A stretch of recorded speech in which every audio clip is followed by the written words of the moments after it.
Hello everyone, welcome back to my channel the legal life. I am Prateek Raj Verma और अगर आपको मेरी वीडियो पसंद आती है तो इस चैनल को सब्सक्राइब करें और बेल आइकन को क्लिक करें, जिससे आने वाली वीडियो की जानकारी आपको मिल जाए।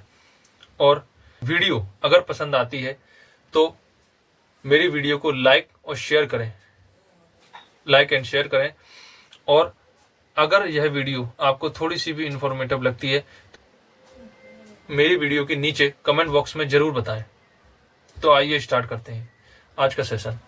आज हम पढ़ेंगे पराक्रम में लिखित अधिनियम की धारा 142, जो कि कहती है अपराधों के संज्ञान के बारे में। अपराधों के संज्ञान के बारे में अगर आएंगे तो अपराधों का संज्ञान अगर हम सीआरपीसी में भी देखेंगे तो उसमें भी, अगर आप सेक्शन 190 में पढ़ेंगे तो उसमें दिया गया है कि अपराधों का संज्ञान किस तरीके से मजिस्ट्रेट लेते हैं। क्या होता है अपराध, तो आपको समझ में आएगा कि अपराधों का संज्ञान का मतलब जो है, संज्ञान का मतलब क्या है। सबसे पहली बात ये है, संज्ञान का मतलब क्या होता है। संज्ञान लेने का मतलब होता है कि इशू ऑफ प्रोसेस, मतलब न्यायालय के द्वारा उस मामले को स्वीकार कर लेना, मतलब ऐसा देखा जाना कि अपराध बन रहा है। कैसे? जैसे मान लो कोई उस फैक्ट में, या जो हम धारा 138 का चेक बाउंस का मामला लगाते हैं, उसके लिए जो लिखित परिवाद पेश किया जाता है न्यायालय के अंदर, तो उस परिवाद में हम देखते हैं कि इसके ऊपर अपराध बन रहा है उन फैक्टों के आधार पर, और उस परिवाद में जो भी बिंदु लिखे हुए हैं उसके आधार पर अगर अपराध बन रहा है और एविडेंस के आधार पर अगर किसी प्रकार से अपराध बन रहा है, तो उस कंडीशन में देखा जाता है कि इसमें हम सामने वाली पार्टी को इशू ऑफ प्रोसेस करेंगे। इशू ऑफ प्रोसेस का मतलब क्या होता है? मजिस्ट्रेट के द्वारा इशू ऑफ प्रोसेस लेने का स्टेप का मतलब होता है कि सामने वाली पार्टी को समन भेजना, सूचित करना कि आपके खिलाफ ऐसा ऐसा मामला इस न्यायालय में लंबित है। सामने वाले को किसी प्रकार से सूचित करना, समन भेजना या वारंट भेजना। अगर जैसे समन उसने एक्सेप्ट नहीं किया तो वारंट भेजना, वो सीआरपीसी के द्वारा देखा जाता है पूरा प्रोसीजर, उसमें भी दिया गया है और इसमें भी दिया गया है। हम पराक्रम में लिखित अधिनियम में भी पढ़ेंगे, इसमें भी समन की तामीली का प्रोसेस दिया गया। तो अभी हम उस पर नहीं जाएंगे, अभी हम सेक्शन 142 पर ही रहेंगे। 142 सीधी सी बात, अपराध को संज्ञान लेने का मतलब ये है कि मजिस्ट्रेट का उस जो केस है, उस केस को अपने ऑन रिकॉर्ड लेना। न्यायालय जब उस केस को अपने ऑन रिकॉर्ड ले लेता है तो उसका मतलब ही होता है कि न्यायालय ने संज्ञान ले लिया, उस अपराध पर न्यायालय ने संज्ञान लिया। ऑन रिकॉर्ड लेने का मतलब यह है कि स्वीकार कर लिया कि हाँ, अपराध किया गया है सामने वाली पार्टी के संग। तो पहला क्लॉज, अगर हम इस सेक्शन के बारे में देखेंगे, अपराध का संज्ञान के बारे में, तो इसमें हम बहुत सारी चीजें पढ़ेंगे, जिसमें हम ये भी बताएंगे कि परिवाद कौन दाखिल करता है, परिवाद किस तरीके से दाखिल किया जाता है, और विचारण और जांच किस मजिस्ट्रेट के द्वारा किया जाता है, किसको ये शक्ति दी गई है, किस श्रेणी के मजिस्ट्रेट इसका ट्रायल करते हैं। और हम पढ़ेंगे इसमें कि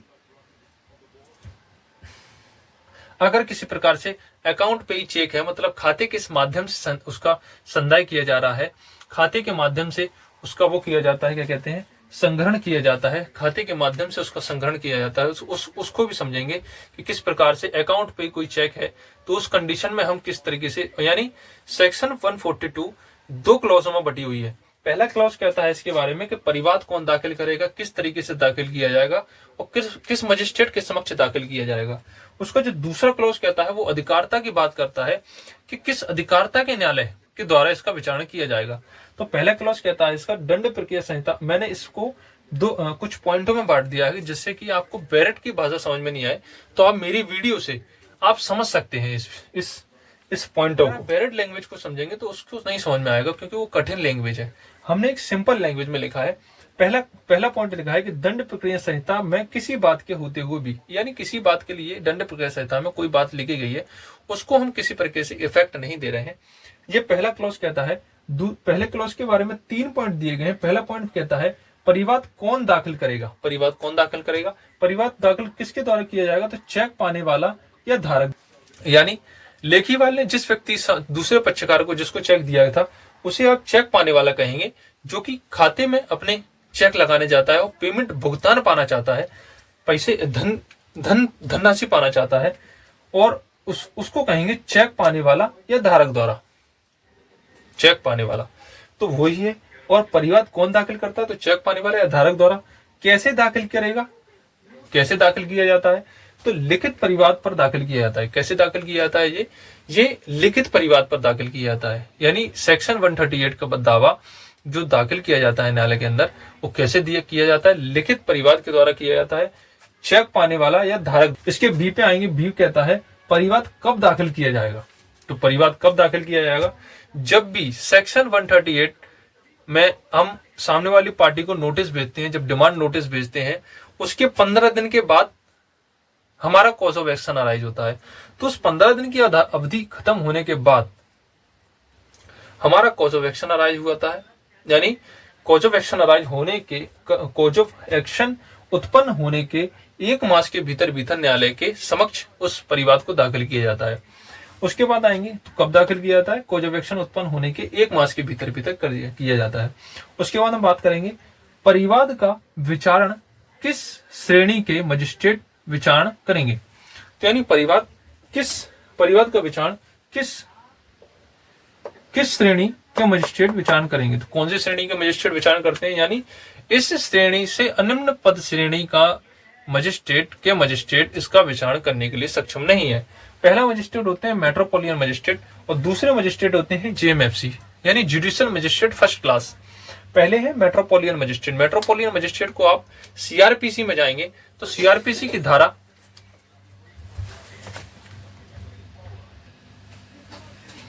महानगर मजिस्ट्रेट का मतलब होता है, यानी मेट्रोपोलिटन मजिस्ट्रेट का मतलब होता है दंड प्रक्रिया संहिता की धारा 8 के अधीन अगर आप देखेंगे ऐसा महानगर क्षेत्र बताया गया है जहां की पॉपुलेशन 10 लाख से अधिक की है तो उसे मेट्रोपोलिटन मजिस्ट्रेट कहते हैं।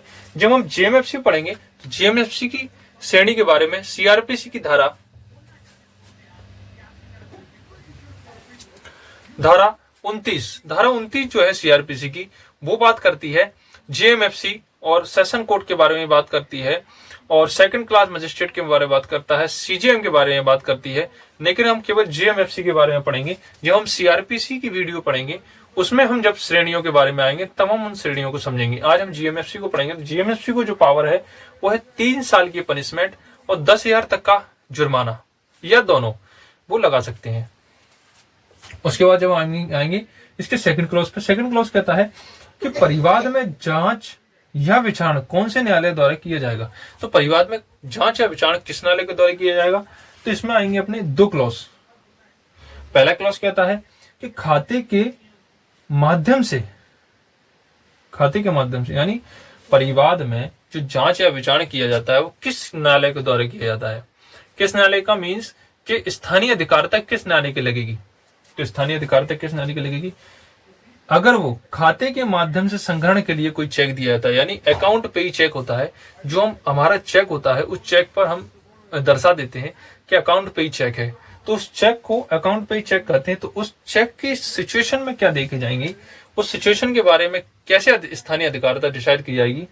तो पाने वाले का जहां खाता बनाए रखता है या स्थित है, मतलब जो चेक सामने वाली लेखीवाल ने जिस सामने वाले को पाने वाले को चेक दिया, उस चेक जब उसको मिला उसने अपने खाते में उसको लगाया, तो जहां उसने अपने खाते में लगाया उधर से वो बाउंस हो जाता है। तो उस कंडीशन में उस बैंक की जहां क्षेत्र अधिकारी आती है वहां हम न्यायालय में केस लगाएंगे, वो स्थानीय अधिकारिता मानी जाएगी।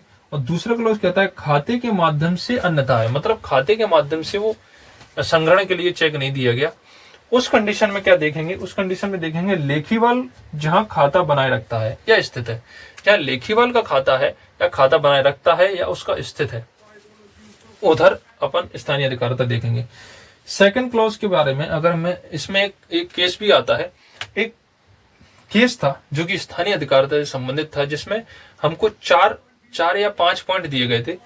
4 पॉइंट दिए गए थे, मैं मेनली 4 पॉइंट मैं बताऊंगा आपको। इसमें दिया गया है के भास्करन वर्सेस शंकर लाल 1994 का मामला है। इस केस में कहा गया के भास्करन वाला मामला कहता है कि ऐसा न्यायालय सक्षम अधिकारिता वाला न्यायालय समझा जाएगा। यानी इस मामले में यह भी अभी निर्धारित किया गया कि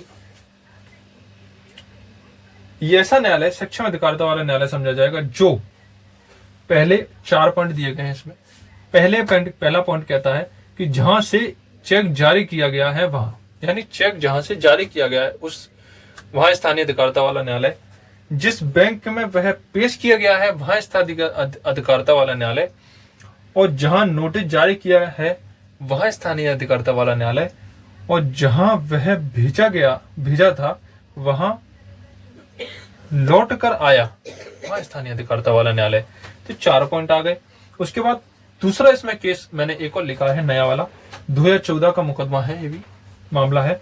इसमें लिखा है इसका केस का नाम था कि दशरथ रूप सिंह राठौर वर्सेस महाराष्ट्र राज्य का 2014 का मामला है। इसमें कहा गया यह मामले में न्यायालय यह निर्धारित करता है कि चेक अनादरण जारी किया गया था वह स्थानीय अधिकारिता वाला न्यायालय, यानी यह मामले में न्यायालय यह निर्धारित करता है कि चेक अनादरण जारी किया गया था वह वहां स्थानीय अधिकारिता वाला न्यायालय, जहां से चेक जारी किया गया था, जहां से चेक अनादरण जारी किया गया था उस स्थानीय अधिकारिता वाला न्यायालय। अगर यह वीडियो आपको पसंद आती है तो लाइक करें एंड शेयर करें, और नीचे कमेंट बॉक्स में जरूर बताएं।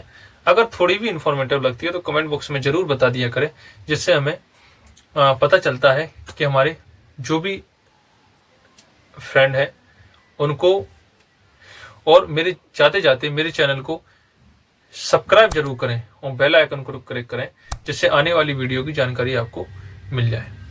Thanks for watching my video.